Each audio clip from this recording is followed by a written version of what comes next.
Hello, what's up, guys? How are you, everyone? I hope everybody is well. Today, I have one Mercedes-Benz. This car have problem. Check engine light on. So today, I will show you why check engine light on and what is the problem. Okay, and then where is this location? See, check engine light on. This one. So first, I check with my diagnosis tool. I got called P2003 secondary air injection pump. So I will show you where is the location of this fault of secondary air injection. Okay, this is the fault code.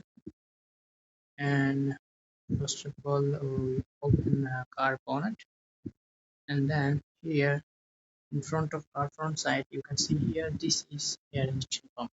This one, and you can see also this is damage. See, burn inside. That's why fault came. So we have to replace this air injection pump. Okay. Thank you. If my video helpful for you, please subscribe my channel.